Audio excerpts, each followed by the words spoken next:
What's up? What's the word? It's your boy Cody Mack here with another episode of What's the Word.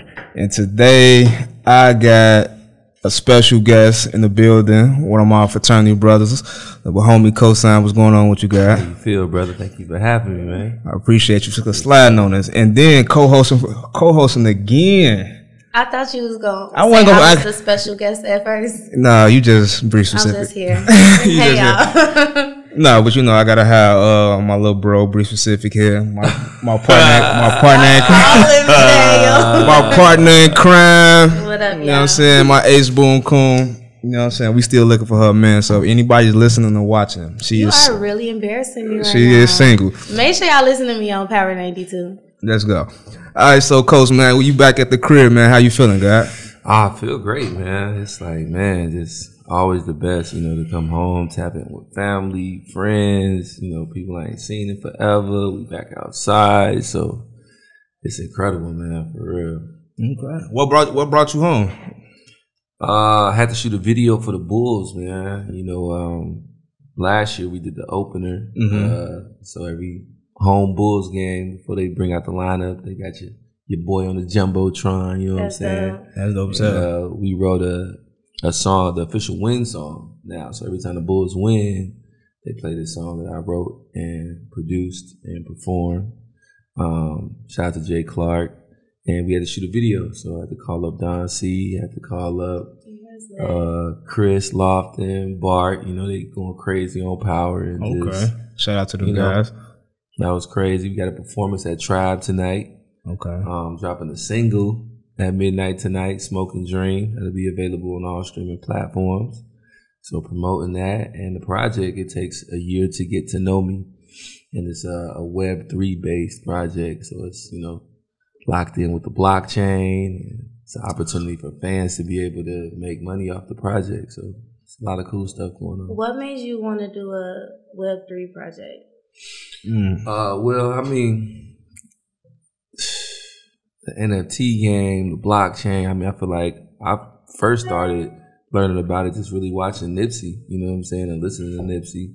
And then also my CEO, Todd Walton, you know, he's all over it. Like, he was all over NFTs before my last label even knew what an NFT was.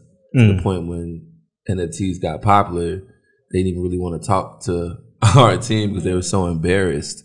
You know what I'm saying? They was late to the party. That they missed the whole opportunity. You know what I mean? Shit, I'm embarrassed right now because I keep hearing NFT and I don't really I really don't understand the whole concept of it. Well, with this project specifically, it gives the fans the opportunity to it like makes the project like a small company. So just imagine all the times coming up, you saw artists that you believed in and you found them early before they were big. Imagine if you could, you know, spend a few dollars and then if that artist blows up, when that artist blows up, you basically blow up with them. You know what I mean? You have a percentage and are able to make royalties. So like in the past, it's almost like you find that artist that nobody really knows about and then they go commercial or they get big and you get mad because it's like, dang, man, now they doing this and that. We get a lot of those. On the flip side, you know, under the Web3 Act, you want that. You want your artist to blow up because you're invested. You know what I mean? It's like being a stockholder. But then also being able to vote, make some of the decisions. This should be the next single. It's like super dope. Yeah, that's different. So is it like kind of like, because how I look at it and how I thought it was, and when it comes to music, I figured it was like bringing a way to bring album sales back and take away from it just being streaming. Yes, but to me, I just feel like the win is that the fan can make money off your project. You know what I'm saying? So like now, especially being independent, you know, I don't have to feel like I need a major label investment or I got to go take a slave contract at a major label deal. I can stay indie. And if you rocking with, you know, the project genuinely, you know what I'm saying, you can invest in, and as the project goes and builds, you're able to make money. It's crazy.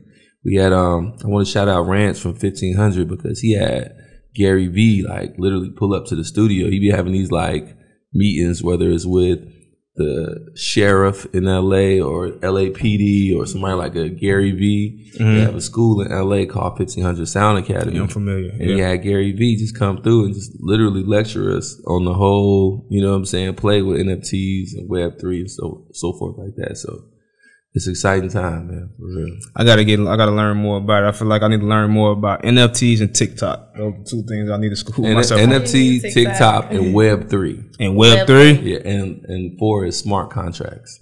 Smart contracts. Smart contracts. What's that? Them four right there. It's still like Web3 based, Web3 information, but like those are the 4. Smart contracts, Web3, NFTs, absolutely TikTok. You know what I'm saying? I gotta get ahead of the wave. Definitely. Now, it's something that you said in the beginning of the statement I didn't want you to brush over when you talked about working for the Bulls and doing the work that you're doing with them. And then you mentioned Don C. So it seems to me like, first of all, tell me, how did the Bulls reach out to you to get you involved? Well, my manager is one of the best managers in the world. Her name is Felicia Font, strong, beautiful black queen. Like the gang of my business is ran by just strong, beautiful black queens. My lawyer, management, my day-to-day manager, Ebony, that you see here, you know, just incredible. And so her and Michelle, who's the head of entertainment at the Bulls, go way back. You know what I'm saying? And she like, oh, my client is from Chicago. You know, you should do something cool. And one thing that I want to say, especially to the people listening and the young creatives, like, don't be afraid to create your destiny, right? Because when I engaged with the Bulls, I didn't know what I was going to do, you know, and I ended up writing a poem, you know what I'm saying? Like a love letter to Chicago, and then just put a beat behind it and scored it myself. And she heard it and lost it and rented out the Sears Tower. What is it called now? The Willis Tower. It's still Sears Tower. You know what I'm saying? So rent out the Sears Tower, and the rest is history. And then I gave out the game ball. And it was so funny because when they introduced me, they were like, an actor, a producer, a poet, Kosine. I'm like, a poet? I'm a goddamn poet. You know what I'm saying? So yeah, you know, that is super random. But, you know, being from Chicago, coming from immigrant parents, right? Mi madre de Panama y mi padre de Guatemala. So I'm fully Afro-Latino. My government name is Marcos Enrique Palacios, right? Nobody was in the business in my family. My family ain't even from this country. So when you get your pinky toe in the dough, fam, that's all it takes for a hustler like me. You let me get that pinky in that thing, and that's it, you know? And so if it was a poem to get in with the Bulls, we didn't finesse that to now be in half court with Don C and all my guys and my people, and a video and a theme song. Like, we haven't had a win song since Lupe Fiasco in like 2014, yo. Wow, we ain't won since so what have we been playing? But people really ain't been winning like that. Right. I like that, because the reason why I really wanted to highlight that, because I feel like Chicago, we talk about being late to the party. I feel like we was late to the party because LA always had the stars, had the celebrities. They always been a thing. And New York going crazy with it right now. And that's another reason why I called Don C, because when New York did it, I saw how fly Jim Jones and them was. I'm like, yo, Don, geez, that's what I was comparing. Please, bro, I need to be as drippy as physically possible. And he sent me these like Don C Bulls pants, and I didn't even know it existed. I'm like, bruh. So yeah, that was a movie, yo, for real. Did the video drop yet? Video hasn't dropped yet, but it'll be out by playoffs. Okay. I just want to you know what I mean, just say like what y'all doing with that whole entity is dope for the cities, for the culture, you know, just bringing Chicago. It's good to just see Chicago hip hop at the games, you know what I mean? Yeah. So I'm pretty sure that, you know, we're going to have more Herds, more Dirks. Like, I know y'all just going to have more people out there. So I just want to salute y'all for opening up that door. Absolutely. Absolutely. That's dope. Now, music, right? So we're gonna do a history lesson for the younger generations. Don't know who we talking to, right? So you're part of what I like to call a dynamic duo, the Interns, right? You on tour, so tour is from Harvey, right? Okay. So shout out to two SVP of Def Jam as well. Oh man, I got some Def Jam I gotta ask you too. Then we're gonna get into that. So how did Kosine get his musical start? I mean, I got to get that to my mom, because my mom made music seem like it was like regular, like reading or math or science. Like she just made it seem like just regular, you know. Ever since I was a kid, I was playing piano, 5th grade saxophone, 8th grade, 3rd string drummer at my church and in the choir, you know what I'm saying? That's how it be though. They make you do everything. I gotta wait for the little kid choir to go up to finally get some time on the drums, man. And then high school was like kind of a blend of it all. And then I went to Florida A&M, and that's another cheat code, you know, because I was at St. Joe's in Westchester, you know, and that still was like kind of a mixed school, you know what I'm saying? And so I knew my college experience, I needed to be immersed in black, you know, so I went to HBCU. I went to a college with the best band ever, and it's crazy because when I got there, I just won the Louis B. Armstrong Jazz Award, got to FAMU and was the weakest link out of like 60 saxophones because on some generation, like it's people, granddaddies, grandmamas that's been in the Marching 100, you know.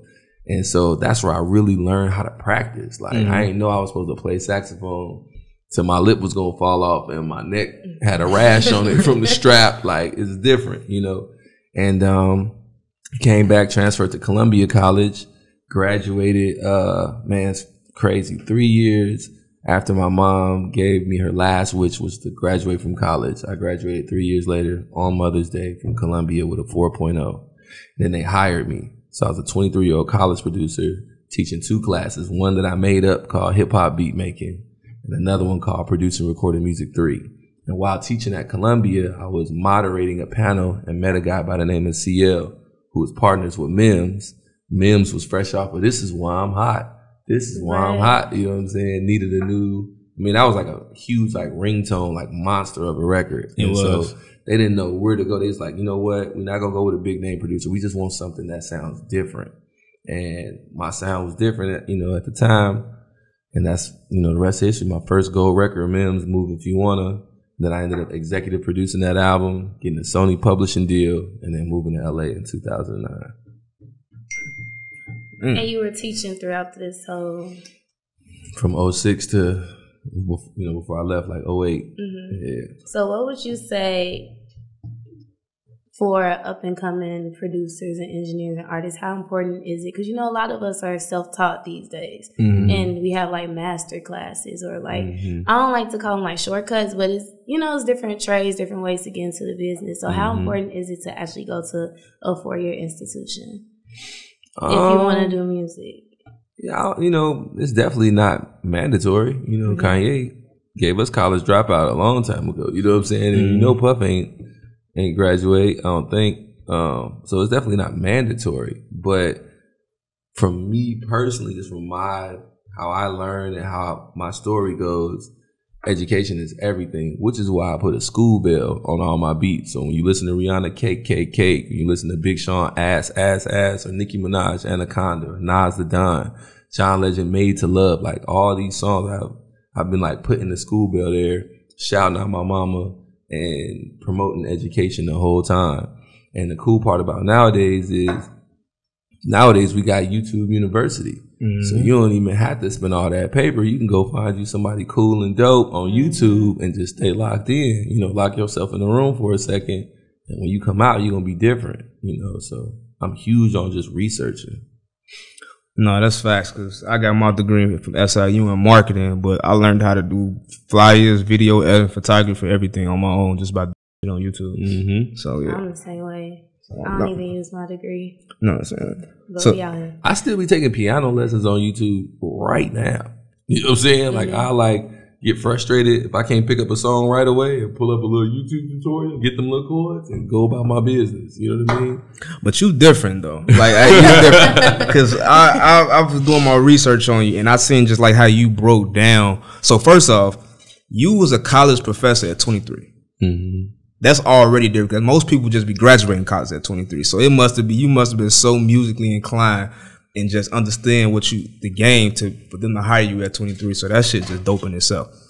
But then I was doing my research and just seeing how you break down music and how you was teaching your students to break down music. I could just see like how certain shit just be second nature to you and just how you say school. Because like especially like Billboard music, like stuff that makes it to the charts is very formulaic. You know what I'm saying? So I get people sending me demos all the time, right? And I ain't gonna lie, I hate listening to music. Like I hate it. I do. It's important. It's a part of what I have to do, but I have to listen to so much music all the time that like it's just it's a little rough. So when I'm doing it though, and I'm locked in, one of my biggest pet peeves is when people don't have the why in a song. So I'll listen to it and it'd be cool, and they might have like a great voice and it'll sound cool, but there's no why. And there's also then the second biggest problem that I see when I get demos is records are very, very selfish. I'm coming with this. I'm gonna do you like this. I'm a, and it's just like, that's not gonna do it. You know what I'm saying? Like, if you talking like when a woman is listening to a song, she wants to feel like you talking to her. You know what I'm saying? And like, especially like men when they writing songs about women, and I'm listening to it, and it's like, you saying all this, but why though, bro? Because of what? Because she did what? Because she looked like what? You know, when it comes to writing and having an ill pen, it's about being very specific. And it's about, are you brave enough to get on the mic and tell the truth? True. You know what I'm saying? There's a lot of times, especially now that I've been doing it for so long, we get in the studio, we not just working. I got to know what the story, what we doing, what we talking about, where you at, what you going through. You know what I'm saying? Like, what inspires you? There's a lot of questions. I just worked with one of Mickey's artists. Dang, what's Shorty's name? I want to say Anne-Marie. Anne-Marie. Shout out to Anne. Yeah. Man, shout out to Anne-Marie. And it's crazy because by just having this, like, my barber had got to the studio right when she got to the studio. So it was like, hey, Mickey, y'all got to just talk for a second while I get this haircut. It was the best conversation because she was able to just get on YouTube, plug up to the aux, and play me songs that she inspired by, and play me like old Chicago stuff and what they different juke stuff that they listening to, you know, for her generation. And me, all I did was sample one of the ideas that she gave me. That took like 10, 15 minutes. She called, I don't want to be giving away her features. I don't know if she made the announcement, but she called somebody else to the studio. They dropped their verse off. And it was like one of the craziest, easiest, dopest sessions that I've done this year. You know, and it's all through her just being able to articulate what she like, you know what I mean, what she into, what she inspired by. Okay. I wanted to ask, how, when you say you listen to people's music and they have to have that why, how do you identify that why within somebody else's song? Is it just like a feeling? So like, for example, Hours and Hours, right? Priscilla Renee now goes by Money Long. But we used to work together all the time. She was like a really good friend of mine. And when I was listening to that song, you know, it's a one-time listen for me. Like, I heard it the first time, I was like, it's out of here. She's out of here. She's been working her whole life. She's gone. But there's a moment in this song where, you know, she says, and then I found you. Like, it's like this whole build-up that she's just describing and going, and then it's just like, and then I found you. And it's just like, there's the why. You know what I'm saying? These niggas almost made me quit. She going in about what the plot is of the story, and then bomb. And it's just so, she's like one of the best writers that I've ever been in a room with. Even that song Time Machine was not as popular as Hours and Hours. I like that song. Really, really well written, man. Song. Yeah. And it's going crazy on TikTok too. Man. See, I gotta get on TikTok. Time machine. I gotta get on TikTok. So who else you been working with on this year? I've been in a lot with Sweetie. Okay. Yeah, but now with Sweetie, I was in with Dreezy. I was in with both of them together, and that was super dope. Like Chi-Town, you know what I'm saying? Oh, so that record that they got together, that's you? Cause I seen them, they posted it already. They already posted it. Yeah, that's they already posted it. I'm just saying, that's you. That's you. You know what I'm saying? You might as well go ahead and just let us know. I was there, you know what I'm saying? Exclusive. But the sisterhood, though, you know what I'm saying? The sisterhood was inspiring. You know what I mean? Because, you know, we know that women in hip hop don't always embrace each other. For sure. You know what I'm saying? And like Sweetie threw Dreezy a birthday party inside the studio session. Like, I walked in, it was like Dreezy balloons, dinner for her, cake. I'm like, hold on now, Sweetie. Like, I've been here for weeks on end, you ain't never laid it out. I mean, I guess it's because it wasn't my birthday, but damn, man, the sisterhood was real, yo. And just watching them work together, watching them elevate each other was just, man, it's just beautiful, man, for real. Oh, that's dope. That's dope. I like to see how you you trying to be humble. Cause if we went for the career, like, and just in this same work space as you, a lot of people wouldn't know you. Do you ever run in like situations with like up and coming artists and stuff like that, or just people just act like, you know what I mean, where you got to not be humble and let them know like who you are? Like, I got platinum hits, I got gold records. Nah, I just sent them my playlist. I made a playlist called Kosine, the producer and the artist, on iTunes and Apple Music and Spotify. I just send them the playlist and then let them scroll and keep scrolling. You know what I'm saying? And but see, I feel like you're everywhere though. Like, I never watched Star from beginning to end, and I was watching Star like a couple months ago, and I was like, yo, I know that dude. Like, that Anaconda coming up, like, everybody knew that was I feel like the interns was like those producers when we was. But you'll be but you said about when we coming out, you'll be surprised. Young people don't know. Oh, have you ever ran into a situation where it happens all the time? I'm like nowhere near a household name, which is why I keep it so humble. Because and then my team be telling me like, you got to remember you Kosine. I be like, Kosine be outside. You know what I'm saying? Like, there's been times when I was trying to get in the club, my shit is blaring through the door over the head of the bouncer. And he's like, who are you? And she's trying to get in the club and they playing your music. Man, I only got like 30 more seconds of the song for the DJ goes, let me in, dog. Let me in, dog. Yeah, but it was funny.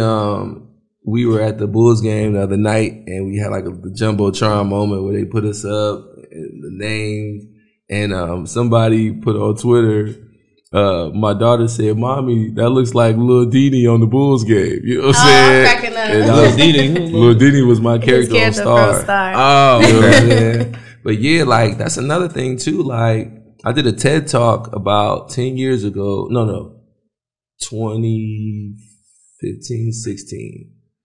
It's called Rewrite Your Life. And it was like the first year that we weren't on the charts in like 6 years. And I just did not do well. You know what I'm saying? Like, did not take, you know, we was nominated for Rap Song of the Year with Anacondas, like 2015.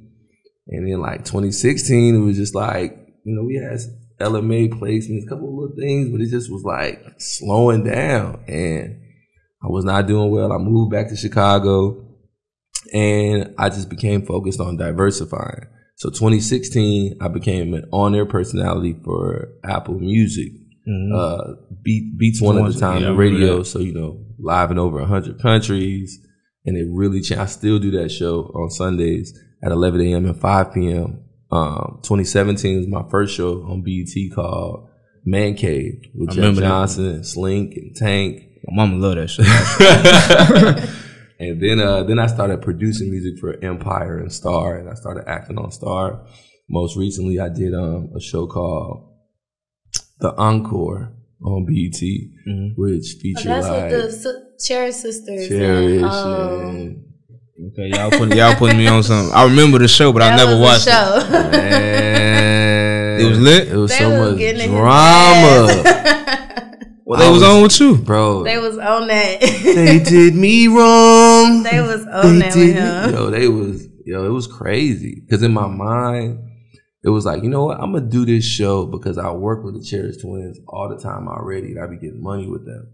And one thing about production and this why I'm doing Tribe tonight is like, people know about me, but they've never seen the magic trick. And the way this music business works is like, we got to see it. This is why live concerts and tours make so much money, because we coming to see it. You know what I'm saying? So I'm like, okay, I'm going to be on TV. They're going to actually see me in the studio creating with them. This is going to be the best show ever. Lies. You know what I'm saying? Like, lies, yo. Wow. They was on there like, I'm the producer. No, I'm the producer. Real talk. Like, do they produce for real, or they just...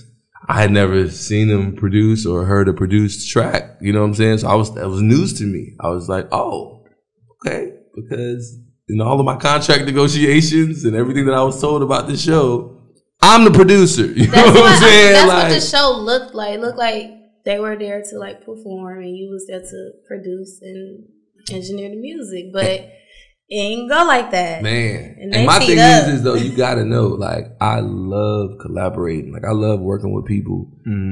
So much so that my lawyer complains about it because I'm also 100%. Like, I can write, produce, perform, you know, and turn in a song finished. You know what I mean? But I love working with people. So, man, I do co-productions with people all the time. You know what I mean? Anaconda was a co-pro. You know.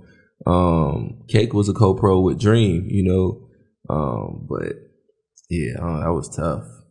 I couldn't wait for that to be over. I think I seen some on Twitter was trending one day about. I guess it was about that. Like, I guess having in the studio. It was musty TV. It was good. It was just good old fashioned reality TV drama. It ain't coming back. No. Oh, okay.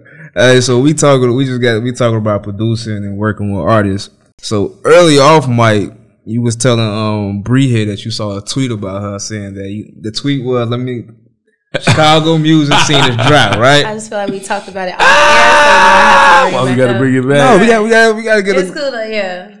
And you say when Bree was on Twitter talking about how all Chicago artists is whack as hell. Stop lying, like, wow, Bree. Stop lying. Really? Because they'll believe you before they believe me. Nah.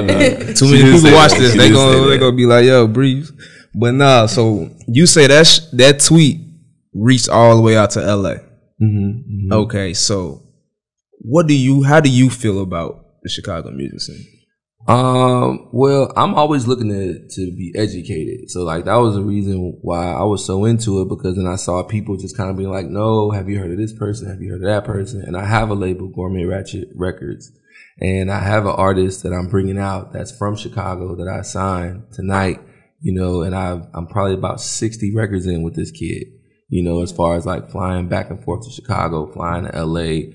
You know, you talk about artist development. We own them and we still own them. You know what I'm saying? And his grandfather is arguably one of the greatest artists ever from Chicago, Ramsey Lewis Sr., right? And it's funny because his sister was my pastor growing up. So playing jazz saxophone, I was playing with his grandfather as a kid in church.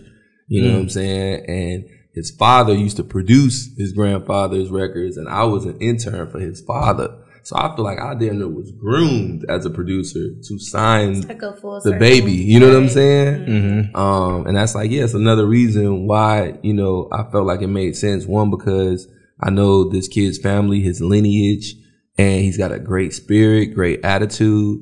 The first thing I did when we started working was give him a 2-hour lecture to listen to. And he flew to LA. And I was like, it's a quiz, you know what I'm saying? And he went in his book bag, popped open his laptop, had pages and pages of notes from the lecture. And I'm like, oh, okay, you gonna be all right, shorty. You know what I'm saying? Like, for real.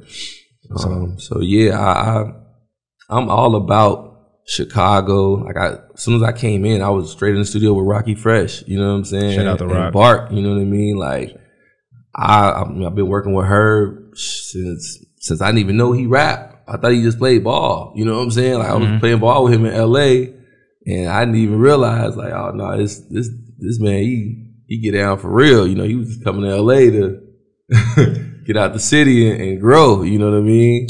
I don't know if Herb can hoop, man. The clips I be seeing, he look kind of fluky. Shout out to Herb though. Well, yeah, this is a while ago. He definitely was jumping out the gym dunking this shit. I was like, Herb jumping out the gym dunking. Bruh, real talk. Real talk. People can elevate now. So you gonna sit here on this podcast and tell me that G Herbo can dunk? He could. He definitely. He dunk on somebody. Did that one time. Was it dunking on? Was it a 10-foot rim? But it was catching oops and being able to dunk. G Herbo ain't never catching no oops. I call him right now. Herb ain't. I call him right now. Herb ain't never catching no oops. Hey, bro, no cap. Herb gonna see this too, cause he always comment on this. You a hater. Herb, G, y'all need the 1-on-1. I need the 1-on-1. I can see the hoop, but you talking about he catching oops, dunking, put it between the legs. I cannot see that with no Herb.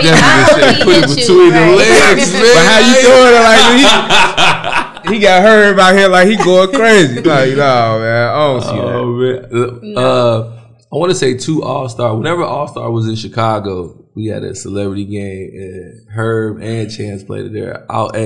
Herb is trash. I mean, Chance is trash. Hey, but Chance was getting buckets. That's why it was so funny. You're a hater. No, listen. You can. I hope Herb hit you up. We can like basketball. If you from Chicago, you can talk trash in basketball. That's it. Like if you feel sensitive about somebody talking about your game, then you ain't from Chicago. You from the burbs. That don't make you none less than that. That's all we do in the gym is talk. Straight up. But no, Chance, I don't know about him. But this man said Herb taking between the legs, alley hoops. Herb was nice. I'm standing on it too. Herb was nice. I gotta see this Herb. We need some highlights. I need to see a highlight reel ASAP. But so the single right now is Party Girl. Right now it's Party Girl, and like we dropping a Smoking Dream at midnight tonight, and it has a mystery feature on there. So you might as well just let us know what the he ain't letting us know nothing. He ain't even tell us the name of the kid he signed. You about to find that out in like 2 hours when y'all come to try. Can say it. I mean, it's not. We're not gonna drop it before 2 hours. Right? Nope. We can't even edit that fast. Nope. I want you to stay and follow me on IG Kosine Kosine and the YouTube Kosine, and you will see. Stay tapped in. We want them to stay tapped. Tell us what city they from. He said Chicago. You said Chicago? Yeah, he's from the crib. His dad produces granddad. He gave his sister was the pastor. No, you said I'm talking about the feature. Oh, the feature. Ooh, where's she from? I think she's not from this country. Shensia? Nope. Dang, true. Nope. So it's crazy. She had some drama, so she couldn't, use her name. So she just had to use like her imaginary stripper name, but she owned the track, and that is what it is. You go hear it. It sounds great. But we know who she is. Though. We'll see. So if I get it, I'm gonna put it in the comment. I'm gonna put it in the comment under one of your pictures. I got a question, man. I want to ask. So we was talking about music, and you was working with Def Jam at a point in time, right? You still with them? I worked with like a gang of labels, Def Jam, Interscope. I thought it was you was supposed to be like supposed to be helping like A&R producing like a lot of their records, a lot of their artists at one point. I did, but I didn't have like an exclusive deal. Okay. I wasn't like an in-house producer. I like did like production deals with different labels, like 5-song, 10-song deals. Okay, so fly through them. You know what I mean? Okay, because the reason why I wanted to ask you that is because I seen like Def Jam signed a lot of artists from the crib over the past few years, like a lot. And just being completely transparent, it's always just been a talk that they like, yo, Def Jam don't know how to handle Chicago artists. And they had Dirk for a minute. Yeah, and then but they got once he got off of there, he went crazy. Yeah. So what's your thought process on that? Because we got somebody from Chicago at the top. You know what I mean? Over there with your partner too. So like, what's your thoughts on that when people say like Def Jam don't know how to handle Chicago artists? I don't really have a lot of thought per se, just because I don't really keep up with the major labels like that. You know what I'm saying? And I think that that's why my path is what my path is, and why Two's path is what his path is. Because when we were the interns, he was more the business, and I'm more the music, artist, talent, and as we grew, he went inside and became, an A&R, and now I'm on stage and on TV, you know what I'm saying? So it's like I hate politics, bro. I feel like when it comes to like label stuff and, certain business, it just like takes the love out of what it is that I do. Like, I have a gift from God, bro. You know what I'm saying? And so Scripture talks about how your gift will make room for you. That's really like my main focus, is just making sure that my music is so good that somebody has to buy it. You know what I'm saying? And that's been my formula to success, that you could have an album that you think is done, Then I come in the room with my laptop and play some music, and you got to go find some money because now this is your new first single. That's been my approach, you know, kicking people off of albums. You know what I'm saying? Kicking people off the album? Off the album. You was on there, you already got paid, you thought it was happening, then you took a cosign meeting, and now like one time I went and I worked with Usher, and I did, I don't know, maybe like 5 songs with Usher in Atlanta. Mm-hmm. Came back, was following up like, yo, y'all gonna pay for them? Y'all paying for them? Y'all want that for the album? You sure you don't want to pay for it? Okay, cool. Went in the studio with Trey Songz, sold 3 songs of Trey Songz. All the songs Usher was sleeping on, moved right over. Thank you, Atlantic. You know what I'm saying?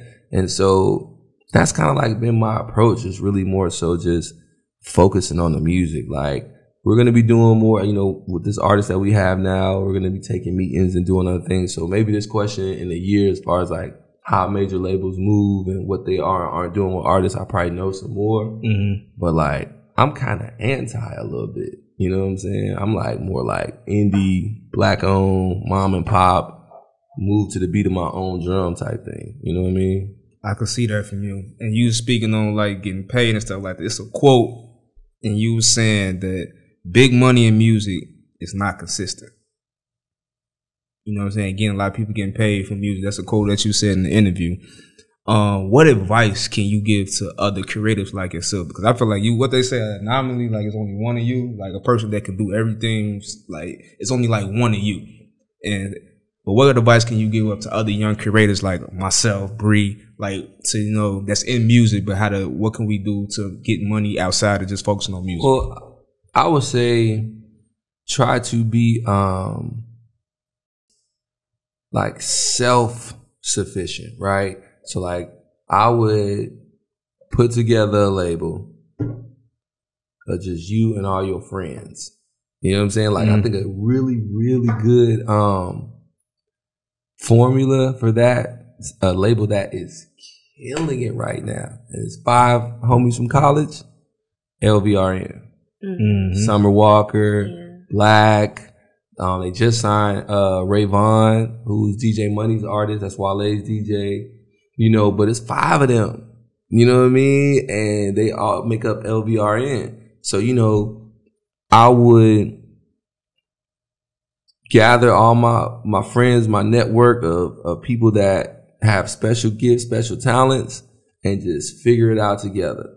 You know, put y'all money together, but like try to be as self-contained as possible. What does that mean? Like meaning like we could make a track right now. I could pull my laptop out and my mic. We could make a track right now and have it up in iTunes by tomorrow.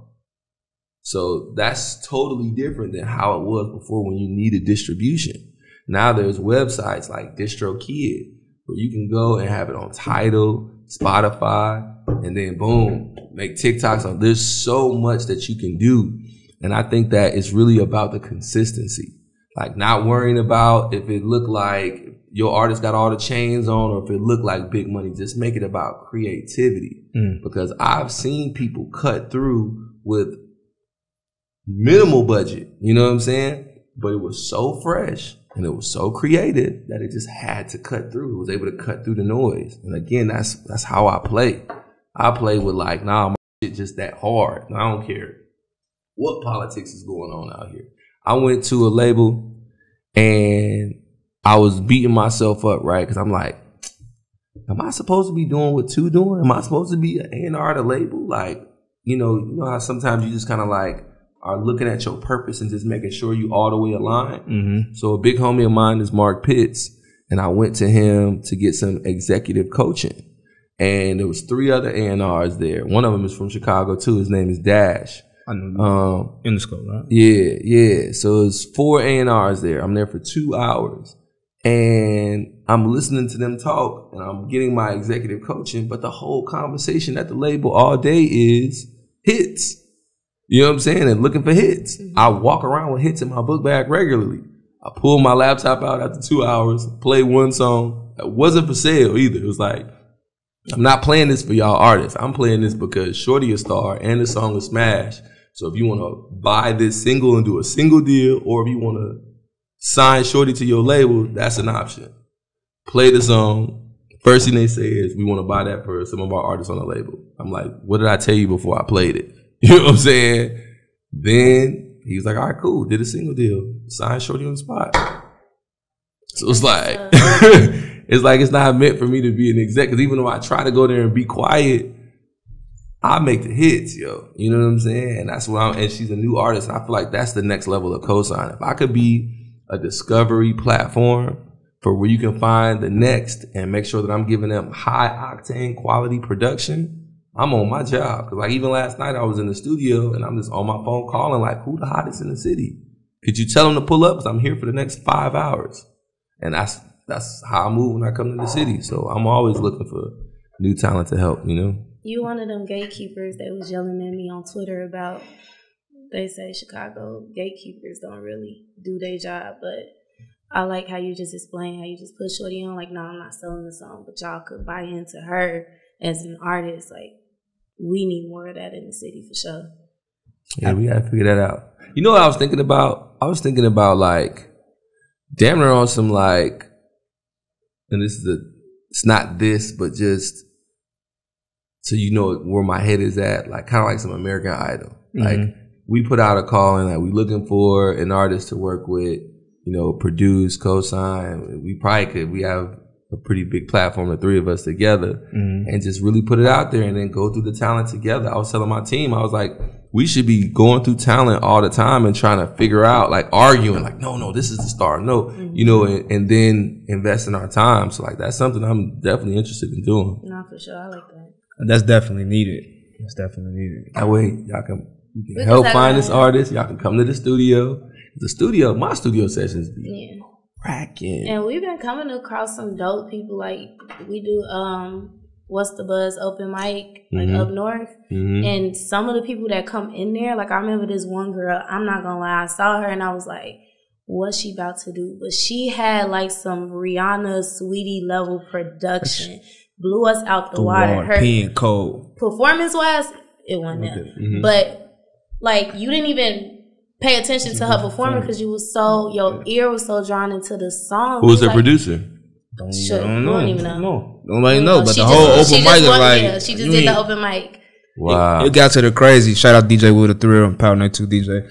It got so crazy. Like your set was supposed to only be so long, but Will like, man, this shit hot. What else you got? He just kept playing her shit on her set, and then the whole crowd like, man, let that shit ride. He could not. Word. Like, I really didn't think that was gonna come out of that girl. Right. She was cold. I say that I'm texting some of my homies that in labels and producers like, yo, I got a song right, so I'm gonna put y'all in tune like this. Bro, but you ain't texting me though, bro. That's an issue. I gotta get it too. We here. That's me. God be working. That's what we here for. Amen.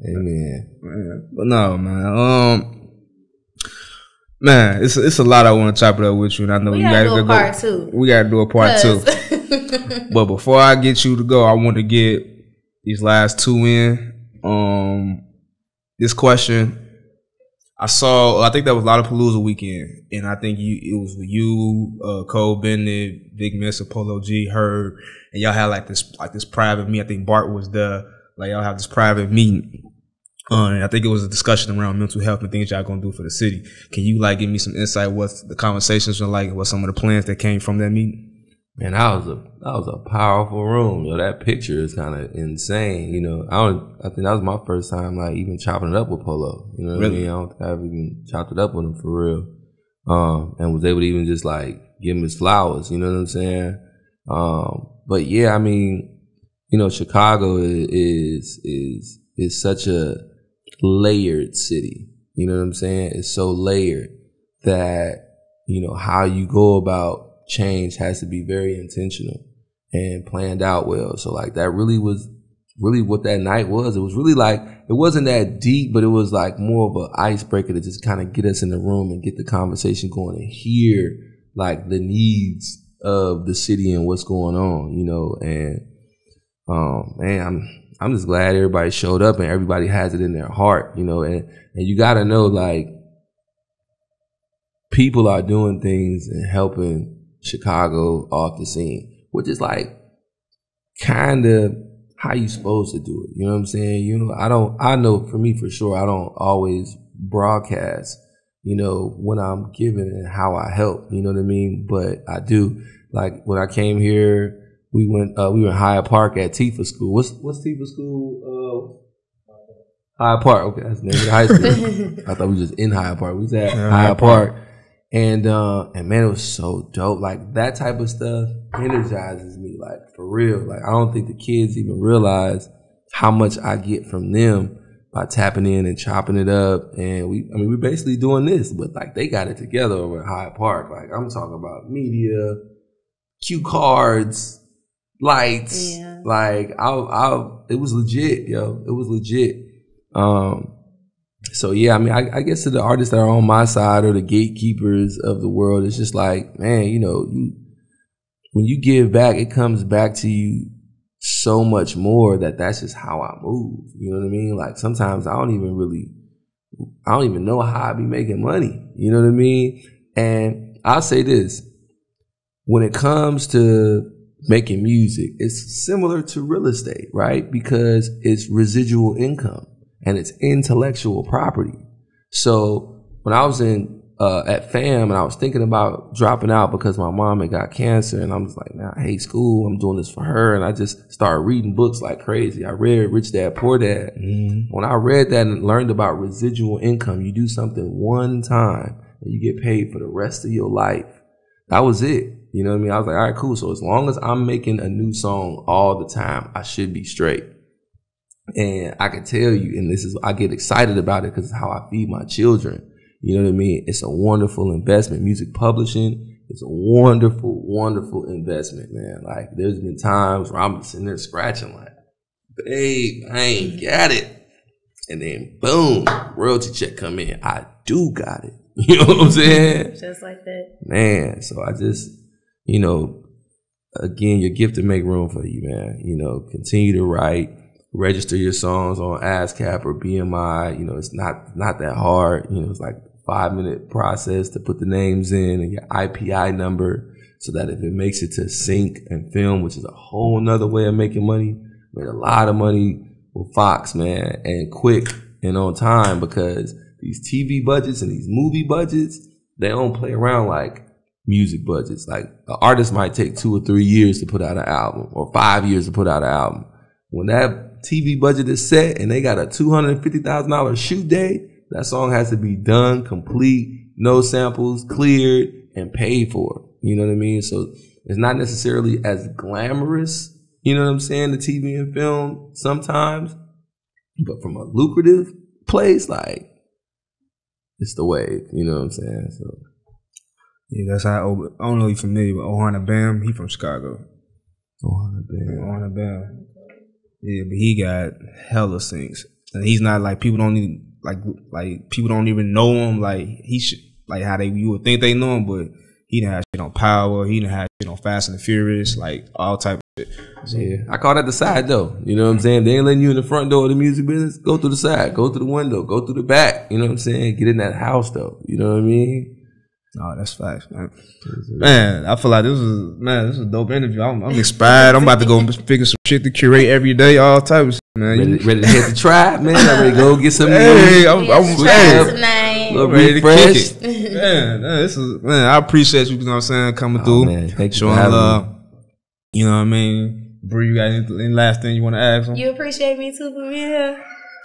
Man, I appreciate you, Slash. I appreciate you, Bree. Just I appreciate you for whatever it's worth. You know what I mean? For what it's worth, I appreciate you, love. Thank you. Black man appreciate you, bro. We wanted some support sometimes. Got it. You know, we appreciate you for coming through. Anytime. We're at Tribe tonight. Slid. Chicago. Shots. Chicago. Cody Mack, what's the word? Chicago. We out.